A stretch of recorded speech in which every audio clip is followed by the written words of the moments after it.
Hello, girls. So today we'll learn something about the paragraph. Paragraph is a very important part of your English writing skills. So let's see what is a paragraph, what are the constituents of a paragraph, how to frame a good paragraph. Let's move on. So a paragraph is defined as a group of sentences or a single sentence that forms a unit. A paragraph has a main idea, which is known as controlling idea or topic sentence. So we have to remember that in each paragraph, there is a controlling idea or the topic sentence which controls the whole of the paragraph. Now, paragraph has lot of other sentences, but the topic sentence is the main sentence that is there in the paragraph, which binds the other sentences together. Okay, that the thread that runs through all the sentences in a paragraph is controlled by the topic sentence. That is the reason it is often known as controlling idea as well. Let's move on. So let's go into deep into what is a topic sentence. Let us see. A well organized paragraph supports or develops a single controlling idea which is expressed in a sentence called as the topic sentence. So it holds the main idea of the paragraph. These we are studying paragraph because we have to write essays and theses and dissertations, and knowing more about the topic sentence will always help us to construct paragraphs in a proper way, right? So readers generally look at the first few sentences in a paragraph to determine the subject and the perspective of the paragraph. Perspective means a point of view. That is why it's often best to put the topic sentence at the very beginning of the paragraph. So it's like in many cases, topic sentence comes at the beginning of the paragraph. It starts with the topic sentence. However, in certain other cases, it might come in the middle or in the end as well. Okay, in most of the cases, it comes in the beginning because that is how readers want to see like that. Okay, but it can also come in the middle or at the end. So you have to find it out that what is that sentence that has the the main idea or the crux of the sentence, the crux of the paragraph is there in the topic sentence. Okay, moving on. So organization of the paragraph. Let us see what are the steps that we should remember to organize a paragraph. Okay, it should be, first of all, it should be unified. All of the sentences in a single paragraph should be related to a single controlling idea. We just read about that. So it cannot digress from the topic. It cannot be, out of the context. It should always relate, the lines in the paragraph should be related to the context. That is what we have to remember, right? It should clearly relate it to the thesis or the essay. The sentences, the sentences should all refer to the central idea of the thesis or of the essay.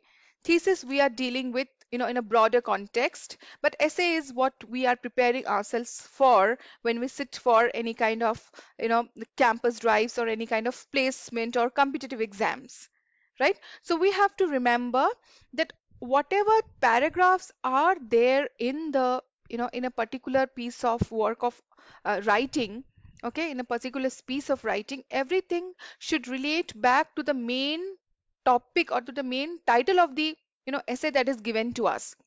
These are all related to that. Moving on, it should have a coherence. The sentences should be arranged in a logical manner, should follow a definite plan of development. That is what is again very important when we are writing a paragraph. The reader should be able to, seamlessly move from one paragraph to the other, right? Now think of this coherence as a kind of, bridge between say two paragraphs. Okay, so coherence is that logical bridge or connection from one paragraph to the other paragraph. The connection between the paragraph should not look incoherent, should not look illogical. It should be logically connected to each other by various kinds of, devices with various kinds of grammatical structures, grammatical devices, language devices that are there, right? Moving on. it should be well developed. A paragraph should be well developed.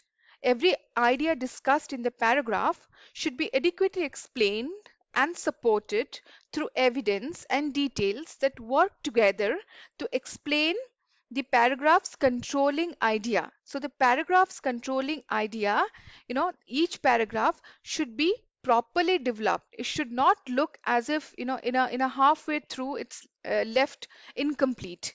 Okay, you should be able to complete the idea that is there in the paragraph. That is what is more important.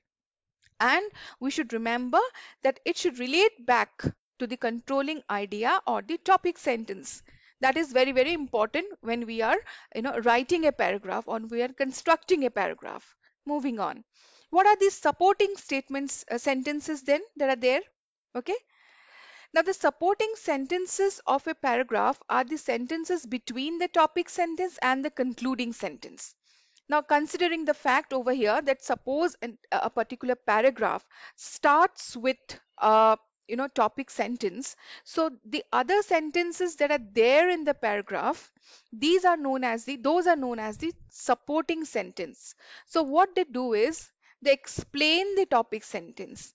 They validate the topic sentence. They strengthen and fortify the topic sentence that is given, right? That you have written in the first line of the paragraph. Those are known as the supporting sentences that support the controlling idea, that support the topic sentences. Again, they should be, properly weaved together. That is also very important. That should be properly woven together. Now the concluding sentence. Okay, the concluding sentence is the last sentence in the paragraph. It should succinctly end the paragraph and the transition to the next paragraph if appropriate. So the concluding statement that you are making in a paragraph, that should navigate the reader to the next paragraph. That is important. That kind of makes a path or carves a path to the next paragraph. So the concluding statement or the concluding sentence should be also properly constructed. Now, what are the other features of a paragraph? Let us see. Unity and coherence. We just spoke about that, how unity and coherence should be there. Adequate development should be there. It should be adequately developed, properly fleshed out. Each paragraph should be properly fleshed out. The idea should be explained.